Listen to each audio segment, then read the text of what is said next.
Hello, and welcome to episode 58 of the Pos-cast with Rabbi Shmuel Posner, myself, Seth Hellman. Rabbi, final episode in Detroit.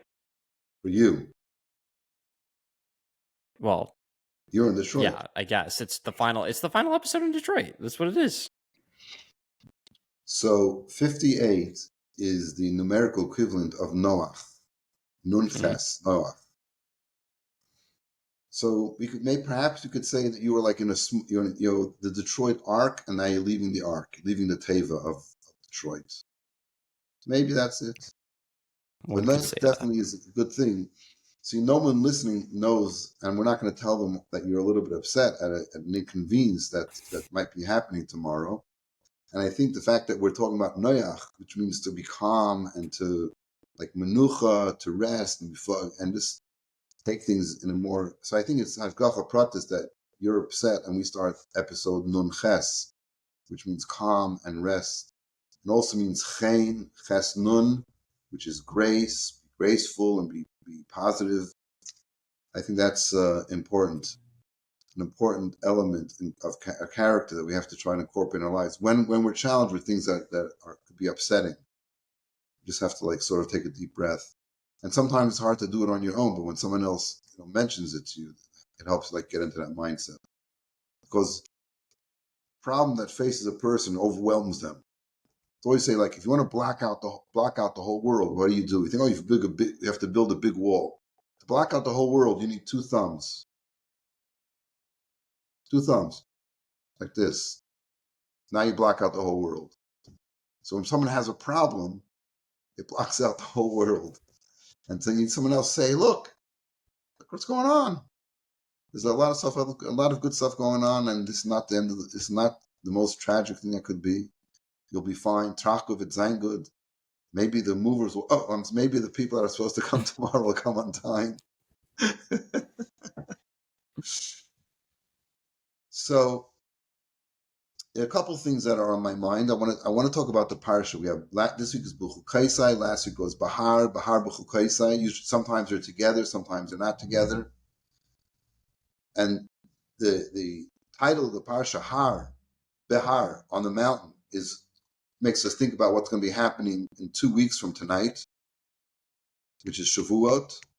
When we celebrate the Jewish people getting the Torah on Har Sinai. And the famous midrash that all the mountains wanted the Torah to be given on them. This one said, I'm the tallest, I'm the widest. And then little poor Har Sinai sat there inside. I'm so small, I'm so insignificant. And Hashem said, that's the mountain that the Torah will give on, the one that's humble, doesn't think that they're so great and so big. So then the question is, why give it on a mountain? If you're looking for humility, give it in a valley, give it on flat land. Why a mountain? And this brings us to this one of the subjects, I'm sure we've discussed this before, that Jews have to be mountains. A mountain means you're proud. You're not level with the earth. You're not like everybody else. You're higher, you're bigger, but you're not arrogant about it. And that's why it has to be a small mountain. So the small mountain indicates on two different qualities. To be, like in Chassidus, it talks about how every attribute can be transformed for good. So arrogance, what's arrogance? So there's a pasuk where Yigva Libay, his heart was lifted up in serving Hashem. An uplifted heart is like, it indicates like pride. But here it's not pride, it's not selfish pride. It's like, look what I represent. That's what we always talk about Moshe Rabbeinu. Moshe was the greatest Anav of all people. But he was a powerhouse. He argued with Hashem. He was strict with the Jews. Moshe, if you ask anybody to describe what kind of character you think Moshe was, nobody say he's a meek guy. He's not like so outspoken. Nobody says that.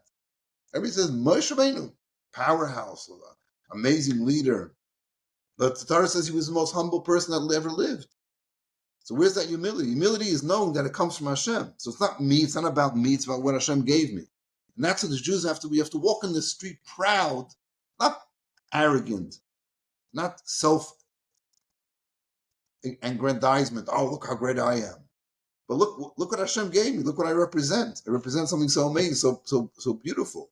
And that translates, this past week we didn't have a minyan at the Chabad house because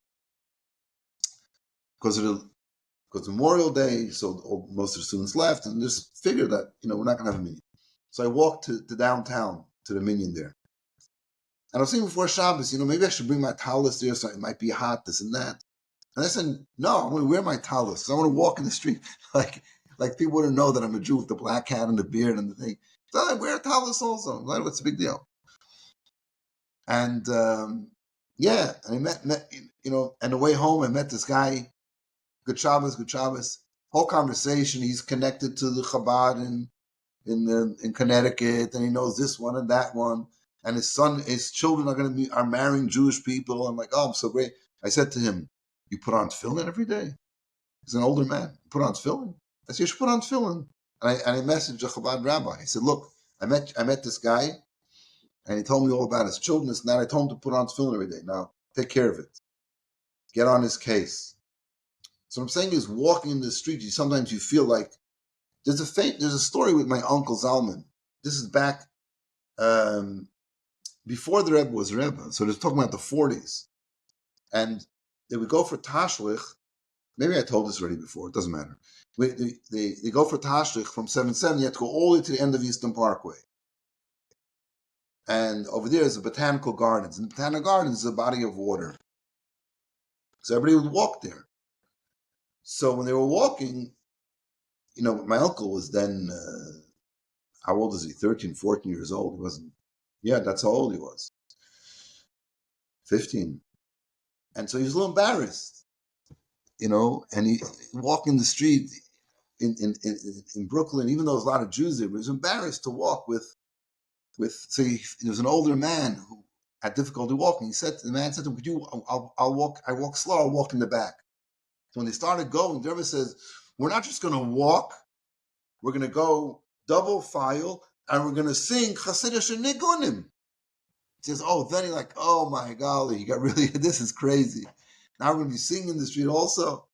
And so on the way back, he was so embarrassed. And then some man a distinguished man, comes over to him, and he's like, you with these people? And he says, he gets, yeah. He said, it warms my heart to see this display of proud Judaism. So sometimes in our own heads, maybe I shouldn't wear my yarmulke, maybe I shouldn't wear my tzitzis out. Just the opposite. People see it it makes them feel good about Judaism in general and about you as well.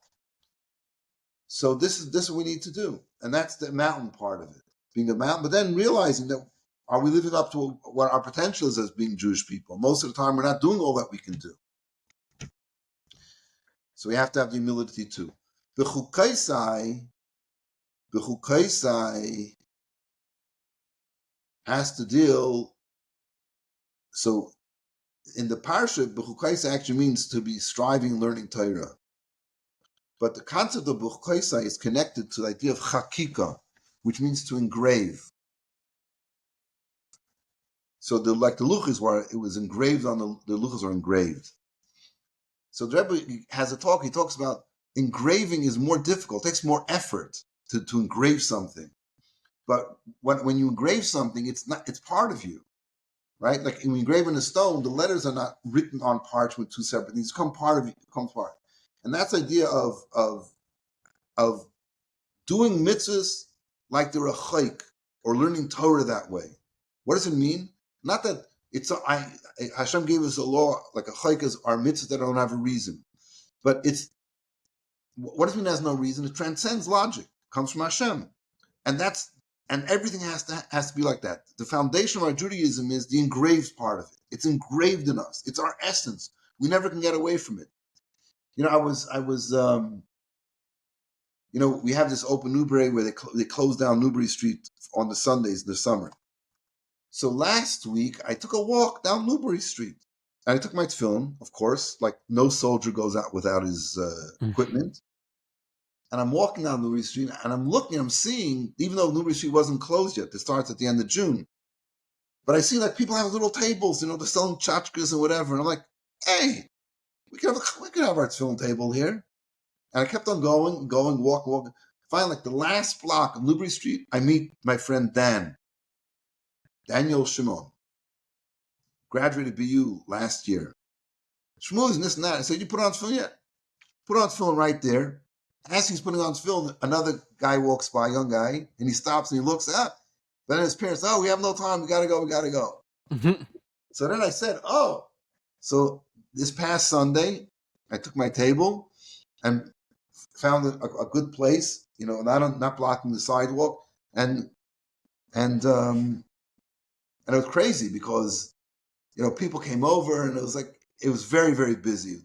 The sun was out. It was a nice day, and there was like all kinds of people. This Chabad guy who was here for a wedding, who knows our family, we know him.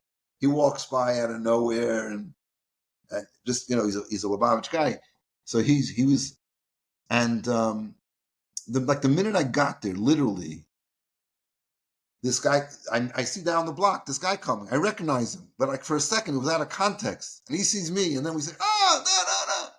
And boom, he put on film, his friend put on film. So it's amazing.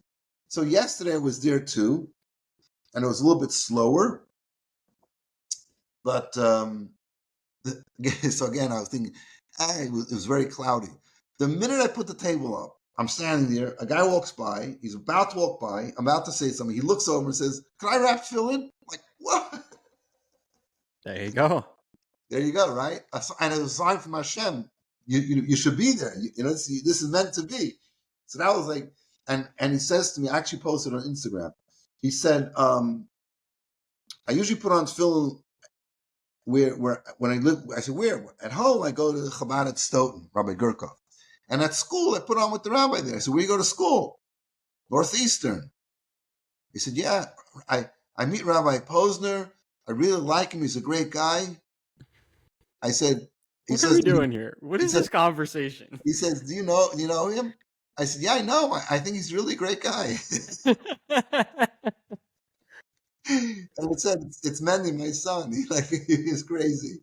Like right then, and the day before, another guy came over, like five guys, and this guy says, he's had a bandana on. He's like little like, he said, oh yeah, I'll put on fill in, and brings over this other guy, and he says, yeah, same thing. On Sunday, like 20 people came by, and he was one of them. He said, yeah, I go Northeast, and I always find Rabbi Mendy, we make up to meet on campus, So it's crazy stuff going on there. But then at the end, yesterday it was kind of quiet, and I see two guys on the side there. One of them also the same, like got some hair situation going on, and they're looking. I said, "Are you Jewish?" So one guy says no. The other guy says, I said, "Come over." He comes over and he starts talking to me. He says, "I find all religion to be repugnant." I said, what does repugnant mean? Like disgusting, horrible. Millions of people are killed because of it. And I'm like, look, and I asked him, are you Jewish? Is your mother Jewish? He said, yes. Later on, he told me he's really not Jewish. I don't know if he was or he wasn't. It's not even relevant. So then I started saying, look, I don't know about religion, what religion does in the world. You're Jewish, because that's what he told me, his mother's Jewish. And I'm Jewish. I can talk about Judaism. I can tell you one thing for sure. The Jews haven't killed millions of people because of Judaism. So let's talk about Judaism. And he was like very, very feisty, very argumentative. And I'm acting very calm and like talking to him. And it ended up, we had like a 25-minute conversation, talking about different issues about Judaism and I didn't want to talk about Christianity and Islam. I don't want to say I'm not there to knock other religions. What's not my problem? What's not my issue? But we had a good conversation. And at the end, he walked away, and we walked away as friends. Like in the beginning, he was very belligerent. At the end, we calmed down. And then I left him. I said, "Look, can I tell you one thing about Judaism that you won't have in any of the other religions?" And I told him the most important thing about what the truth of Judaism is that mass revelation. That Moshe told the Jews to stand at Har Sinai in 3 days, and God will speak to them. And then Moshe put in the Torah in Chumash Devarim. You were there at the mountain. You heard God speak. Now, of course, if that didn't happen, the Torah wouldn't have gone anywhere. And this wasn't like other religions, Lahavdil, that start with some prophet comes, God said to me, da-da-da-da. Like, okay, you want to believe him, it's not my problem. But how do you know whatever happened? Here it was the other way around. Moshe said that God's going to speak and all of you are going to hear it. If it didn't happen, he's out of business. So I dropped that in his lap. Anyway, he walks away, and there was somebody sitting on like 5 feet away, and it was a warm day. He had a jacket on and a hat and some kind of beard. And he looked at me like he just gave me like the homeless type feel. And I didn't even notice him. And I saw him sitting there before, and I definitely looked Jewish. He gets him and says, "You did very well. You remained calm when you talked to him." And this other guy that I met a week or so that had stopped in the middle of the conversation. He stood on the side, and he walks over and it's like, "Who's that guy?" I don't know. But it was, to me, it was so amazing because there's some quote unquote random. Nothing's random. Everything's for Hashem. But this person there, and the way he spoke, I don't think he was Jewish. I'm almost positive he wasn't. The way he was a witness to a conversation, how that had a positive effect on him. So it's my conversation with the guy, that was one thing. But the fact that he was there and he heard the conversation, I mean, that's what we're talking about, Jewish pride. We're talking about being able to have a conversation and presenting.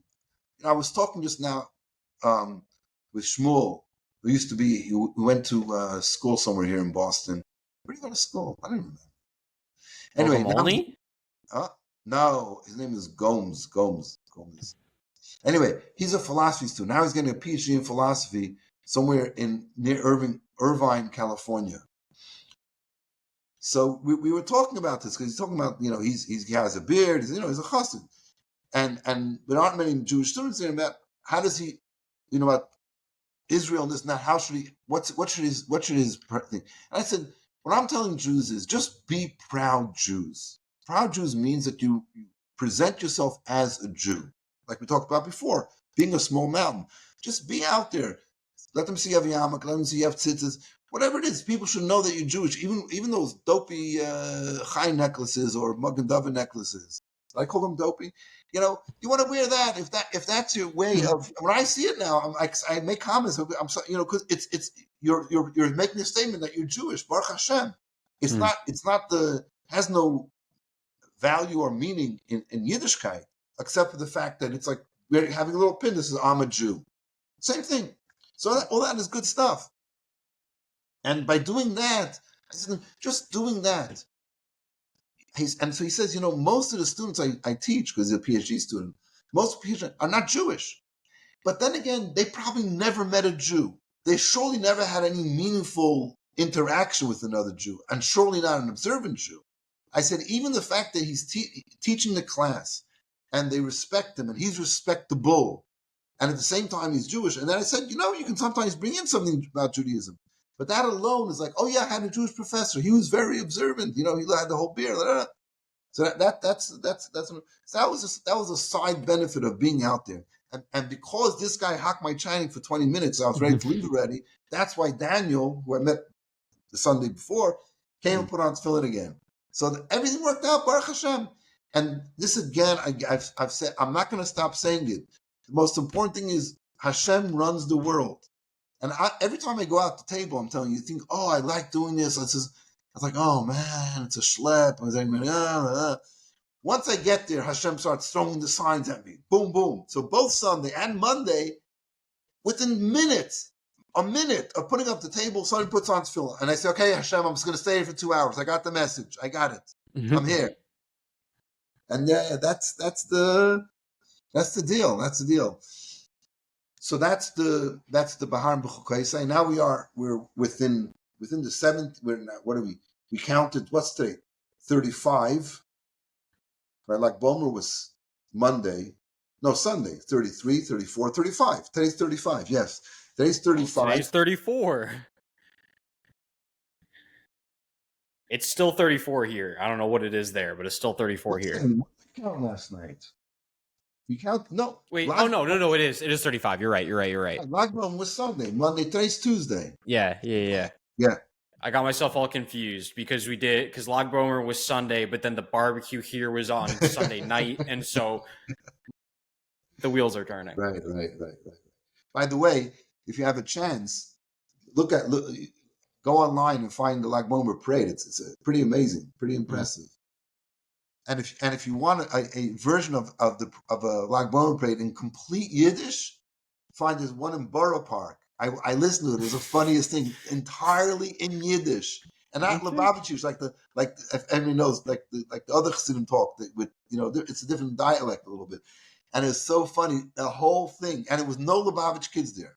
It was all like from Borough Park, Satmar, Bells, Ger, I don't know, Stolen. It was amazing. It was so beautiful, and they didn't mention the Rebbe at all. Not like the Mhm. Pos-cast, where the Rebbe is mentioned prominently. And I understand it because these other Hasidus have their own thing. So if you shove that in their face, but here, whoever this guy is, been doing it for a number of years. But I got to give him credit to be able to take the Rebbe's message and deliver it in its complete purity, not deleting anything and not making it less, but in language and in a manner that these people are say, yeah, this is good stuff. Why? Fine. Like the last thing, some kid gets up and talks again in Yiddish, talking about, I'm going to make my room, my cheder, my room into a room of Torah and mitzvahs. I'm going to have a shelf. I'm going to have a siddur, a tilim, a siddur, a chumash, and a tilim. So I can daven, learn Torah, and a pushka, and a tzedakah box. So Torah learning, davening, and tzedakah, which is what the Rebbe spoke about. Every kid, he said, every kid should have that in his room, have a special shelf for that. So getting, that's idea here. Like many times at the Rebbe's Farbrengen, we'd say, I want this message to be publicized to everybody. You can say it in my name or not in my name, whatever would be more effective. And that's really the thing. It's about getting the message out to people. And like I was talking to this guy Shmuel about the Shemitz B'nai Noach, you're dealing with non-Jewish students. I said, you don't start out by saying in the Torah, God gave 7 commandments to the Noachide. You're a philosophy professor or PhD candidate. Talk about God, a higher being. Talk about morality. You'll slip in the 7 Noachide laws. It's all good. And if we have people at some point we want them to know that this all came from it's in the Torah that Moshe Rabbeinu gave to us. But at least you can starting out. You give them the concept is the most important thing. We want to get the mitzvahs done. It's not about giving credit this one or that one. That's a separate issue that can come along with in time.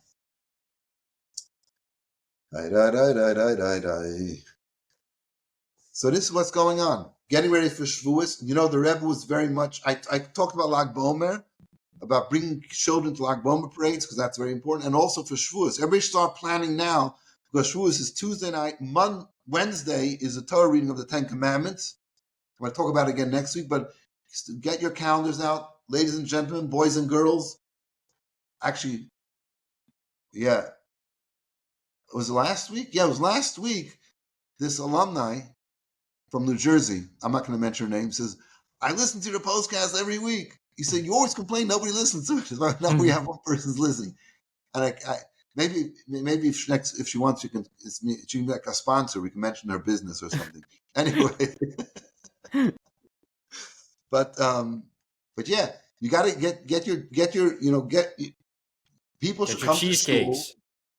The cheesecake is cheesecake. People think it's a minhag Chabad to have ice cream after you hear the 10 Commandments, the Torah reading. It's not a minhag Chabad. It's just an angle to get kids to come. Mhm. And a lot of Chabad houses, like the Chabad downtown, is having a minyan at 6:00 on Wednesday In because the morning? people, huh? In the morning? No, at 6:00 in the afternoon. Oh. They're not. It's not a minyan. They're having a Torah reading, Mm. which is great because they're going to attract people who aren't necessarily going to come in the morning. So you have an afternoon gig. That's fine. That's a great thing. That's a good thing. But what do you have to do? You have to offer ice cream and cheesecake, whatever to come. When a child gets his first haircut and then you take him into cheder, so there's like a little ceremony. You wrap the kid in a towel. You shouldn't see anything anything unkosher when he goes to school. And then what you do is you put honey on the aleph base and you start teaching him aleph base. And he says, touch the letter. He touches the aleph. And he says, okay, what is it? It's an aleph. Okay, now lick your finger. It's sweet. Aleph base is sweet. And so that idea of using enticements for people to learn Torah is part of the essential educational system that Rambam talks about it. And yeah, that's the way to do it. So everybody's got to go to shul on Shavuos. Go to shul on Shabbos this week too. It's not going to hurt you. And that's the bottom line. The bottom line is Jewish pride and understanding and being out there and making the world aware that Hashem Hu Elikim, that God runs the world. And every time we do that, every bit we do that, we bring more of the awareness of Hashem until the final opening of the curtains and revealing that this world is God's world with the coming of Mashiach Tzidkenu. And I'm going to mention something now. I know Chani is not going to be happy about it, but by the time she hears it, it'll be much, much too late, because I just dropped her off.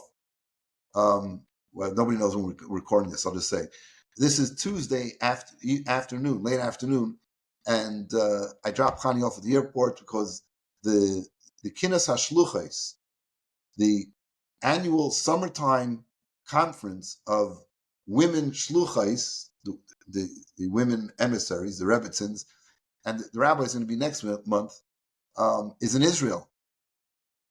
So she's going on the 8:30 flight to Eretz Yisrael.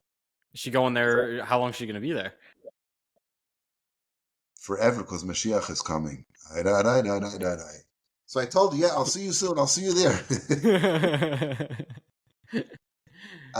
If Mashiach comes, I'm going to have to start packing up another whole suitcase for her, because she only took 1.5 suitcases for 5 days. So even though people hear this after, well, she'll be there until I think Monday she's coming back, something like that. So yeah, she'll be there. But if you meet her or if you see her, don't say I said anything, because she doesn't, she wants to be focused. She wants to see Israel. She doesn't want to be, be bothered by people. But once she meets them, she won't be bothered. I know that for sure. And Hashem should help that. And indeed, we should all be in Eretz Yisrael very speedily. Amen. And with that, thank you so much for listening to episode 58 of the Pos-cast. Rabbi Shmuel Posner. We will see you next week.